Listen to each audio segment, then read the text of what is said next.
Core!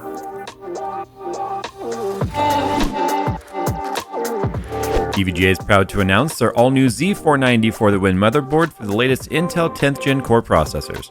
All new features including a 14-phase digital VRM power design, Wi-Fi 6, 4K HDMI port for onboard graphics, ARGB lighting control, and dual switchable BIOS make the Z490 for the Win a full-featured motherboard for your next build. To see the full list of specs, follow the link in the description below.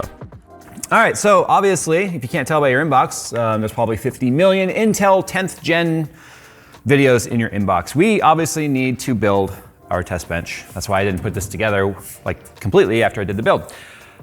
We got a plethora of parts that procured themselves in our establishment. And I was trying to think of a P word for location. And our establishment. So yeah, we got two CPUs right here. We've got the Intel 10th Gen i9-10900K and the Intel 10th Gen i7-10600K. They're in there, just little boxes. The 10600K is what I'm most excited about. That's coming in a different video because I already said that I think that's gonna be where the battleground is in terms of pricing and trading blows with AMD in terms of value. But we have to build something first. And since we got a whole bunch of motherboards, I figured we would just take a quick tour through them and kind of just take a quick look at them so that you guys can see what they look like. The one I'm gonna be putting on my test bench right here is the Asus ROG Z490 Gaming, or Z490E Gaming, which is a Strix motherboard. I like the Strix line simply because it is very, this is like their everyday, the everyman's motherboard, if you will. It's not cheap by any means, but it's definitely not as expensive as this stack over here. This represents a much more affordable entry point into the ROG lineup from Asus. Yeah, I just think it's very pokey on the back. Yeah, as you can see, it looks nice. It's pretty. It's factory. It's got all the little things on there. So anyway, that's what's gonna. It's so informative. I'm just showing you guys what they look like. I'm not going over their specs and their differences. All right, so ROG Maximus 12. Are we on 12 already? Holy crap. Okay, this is the Maximus 12 Hero Wi-Fi. You can see it looks a lot like the Strix, a little bit beefier parts, bigger heat sinks and stuff on there, designed probably a little bit more towards overclocking. We have M.2 mounts underneath there. I think we have them on the Strix as well. No backplate on the back, no back cover. But again, a more affordable ROG product from the Maximus lineup.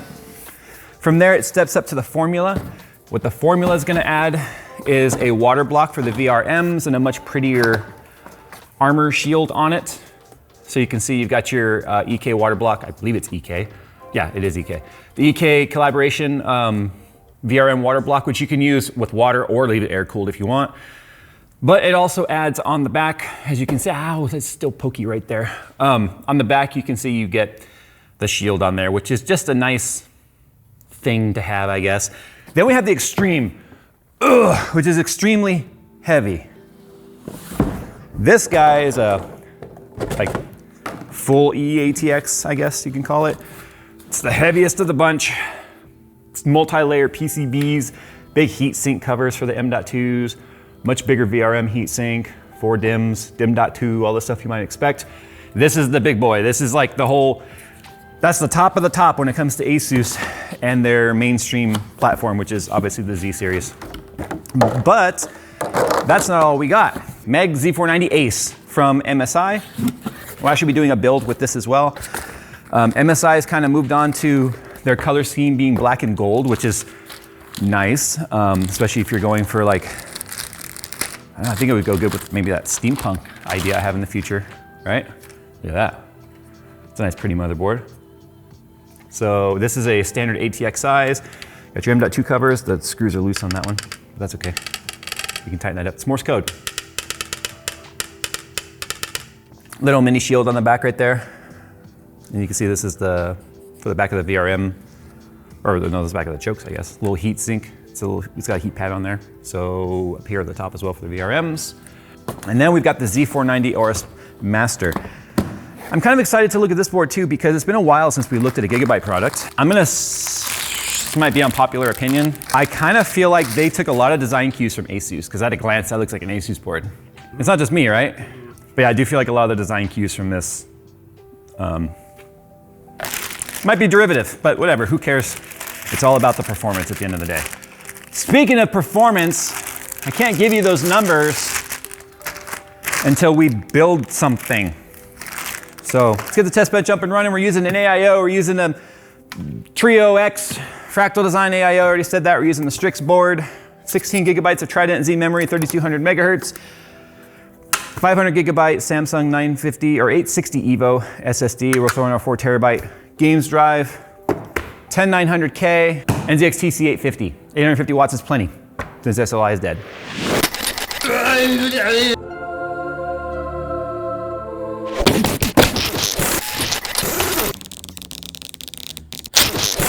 Well, this monstrosity is together, uncable managed, and just parts sticking up everywhere.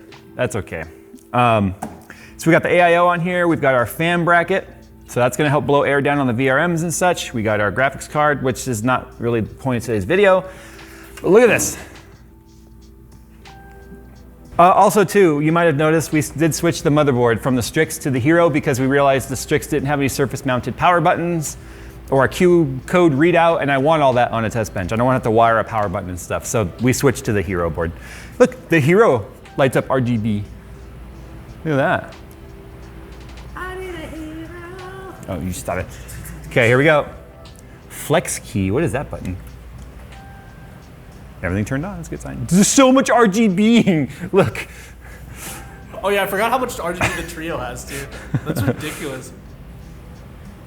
Yay! It worked, it's alive! All right, let's go into the BIOS and see what we got. Now listen, today's video is not gonna be necessarily about all the performance figures. We are going to do like Cinebench and R20, Geekbench, the basic stuff. The free stuff you can go and download yourself and compare. If you have like a 9900K and you wanna know, well, what's my score gonna be versus his? Download these programs, run them yourself, compare the numbers. We are gonna also be doing the $500 shootout, because this CPU is like just under 500 bucks, which puts it up against AMD's 3900X, which is utilized in a system over there that it's a lot of work to get it out. I honestly think I'm gonna do the 10600K first versus the AMD, then we'll come back and revisit this one, because I don't know how many people are honestly shopping for, why am I trying to use my mouse right now in this Dawson type environment, or this BIOS environment, whatever. I know, unlock power limits for increased performance. Okay, we want Intel default settings, right? That's what we're after. We don't want Asus doing any of its enhancement crap. Auto, let's BIOS optimize. Disable, enforce all limits. We're showing all of this because when the 9900K launched, there was a bit of a controversy because a lot of us didn't catch that the Asus boards were automatically applying like all core frequency, well, the single core frequency turbo boost to all core, which was really skewing our numbers. So I'm showing you this now so you can see we are disabling that stuff out of the box. But it was set to auto, which we don't want. We want disabled, enforce all limits, AI overtuner, XMP1. We're gonna run that for the memory. All right, so testing methodology and such. Before we get into any benchmark numbers here, let's talk about what we did, why we did it, and the weird forks in the road you can take along the way. We took the 9900KS off of our old test bench and put a 9900K on there. Two reasons. One, the 9900KS was giving us some funky results, or not results, but behavior on this board still, even after we did the BIOS update. That video a while back, where we talked about how it wouldn't even boot unless it was overclocked. But we also know that the KS is nothing more than like boost table enhancements to a 9900K. It's a binned Silicon Lottery winning CPU that they could push more megahertz out of. Essentially, it is the same as a 9900K. It's a 9900K Super, because they're taking a page out of NVIDIA's book. This is sitting on the EVGA Z390 overclocking motherboard though, which is important to point out because the Asus boards give you some settings in there that the EVGA board doesn't seem to be doing that we can't find how to adjust. For instance, we talked about in our video regarding the specs of this CPU that it does have a turbo timer, for lack of a better term. After 56 seconds at max speed, max power draw, max clock, it will then drop the clocks down. And we experienced that on testing the 10900K with the ASUS motherboard because a lot of the tests we run last longer than 56 seconds. So when we do these benchmarks, you're gonna see a few things. You're only gonna see one 9900K number because we believe that this motherboard has removed those features and just goes straight to the ignoring of the Intel Turbo timer logic because of this motherboard being an LN2 designed motherboard. And considering Kingpin is involved in the design of this, I have no doubt it's probably been stripped off this motherboard. Why have an overclocking motherboard with a turbo timer limit? The ASUS board, on the other hand, you're gonna see two numbers for the 10900K where we left it out of the box settings with XMP profile enabled on the memory. So both the memory are G.Skill set to 3200 megahertz, even though that's a 3800 megahertz DIMMs, set to the same timings and frequency, 3200 megahertz. And then you're gonna see we went in here and turned on core enhancement and basically maxed out the VRM power limit and timer to their max values to what they would allow us to run without the core clocks dropping. And so there was actually some tangible improvement there, and this is what it looks like.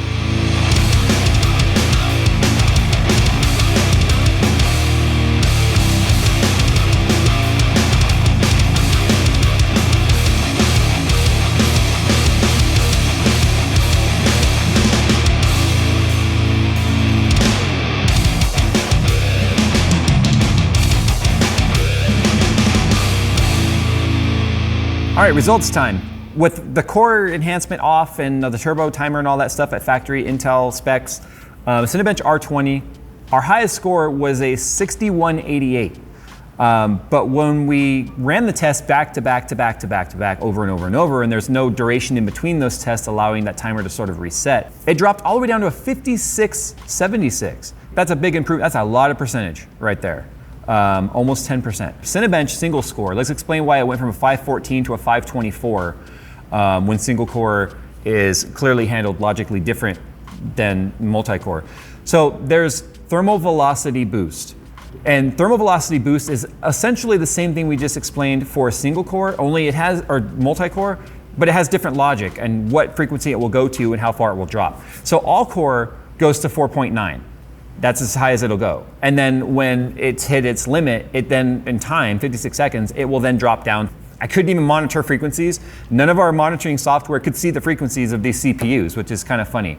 But I had to use a couple of different pieces of software to monitor things like temperatures, because MSI Afterburner could see temperature, but Hardware Monitor in its latest version couldn't. And the only way I could see frequency was with performance meter inside of Windows, Control-Alt-Delete, and looking at performance.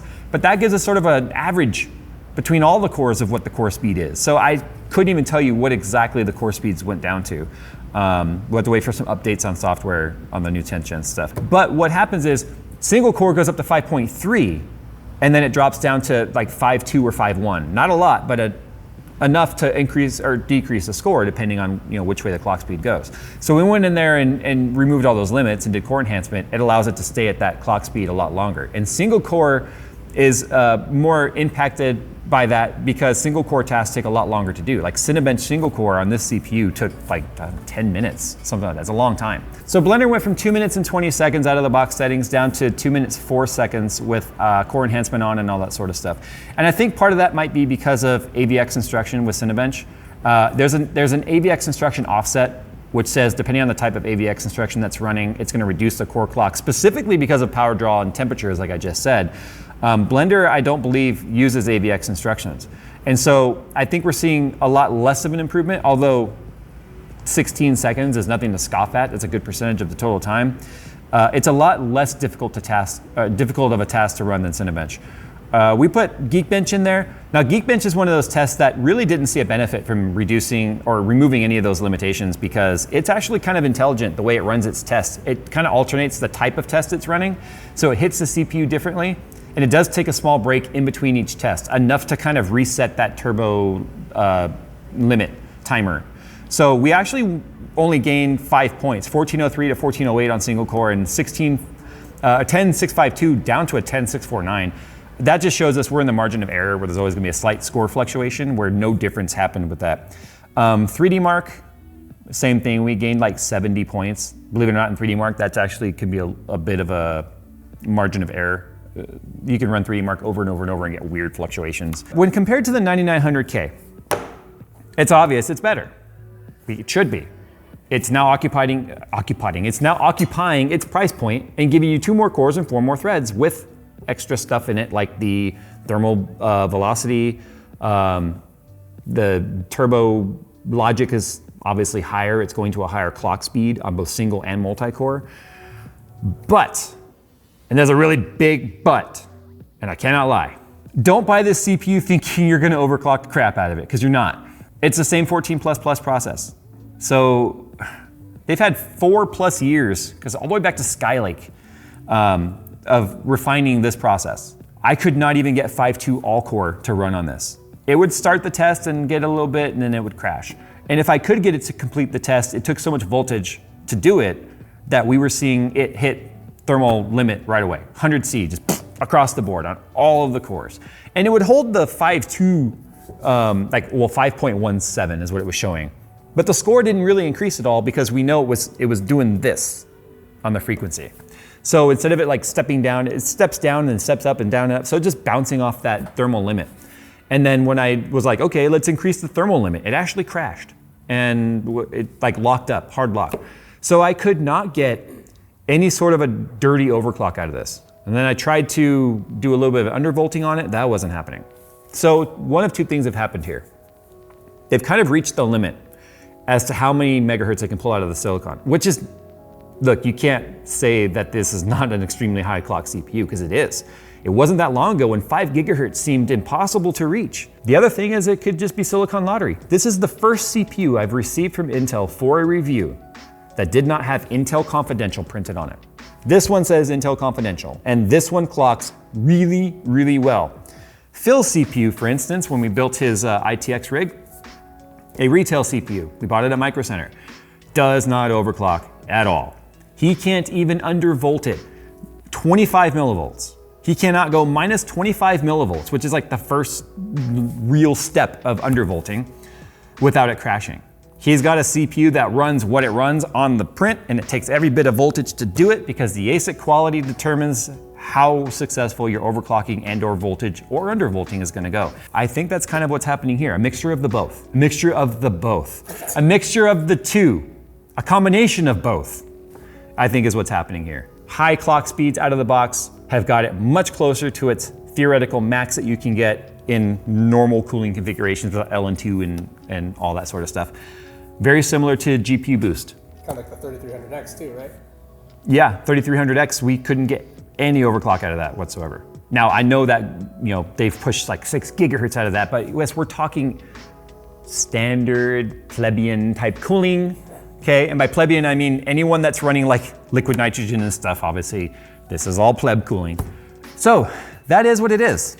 I promise 10600K versus I think it's the 3800X is the equivalent CPU price-wise, I think. Don't quote me on that. We are gonna compare this CPU to the AMD 3900X because that is the logical price point comparison. My eyes have started burning suddenly. That is the logical price point comparison between the 2, and we need to see now if the 3900X still remains king over Intel because it no longer has a significant core advantage of 4 cores and 8 threads over this guy. It's 2 cores, 4 threads over this guy, but this one is pushing nearly 1 gigahertz faster clock speed. But anyway, guys, thanks for watching. I know that this video kind of lacked a lot of substance in terms of like real solid numbers compared to like, here's 32 CPUs and how it compares, and here's 56 applications and how it did it. There's a lot of really talented reviewers out there that do that sort of stuff. We're talking Anantech, Gamers Nexus. I don't know what Linus is gonna do on this. No, to be honest, he's got a really talented team, but he doesn't always put something out on launch day, so I have no idea what he's doing. Tons of written sites that do the deep dives. And if that's the kind of stuff you're looking for, I highly recommend you go and watch their content. If you wanna see me be an idiot and probably hook an air conditioner up to this or something, that's what you're gonna get around here. Anyway, guys, thanks for watching. You will see those comparisons I promised in the future, in the very near future, actually. And as always, guys, we'll see you in the next one.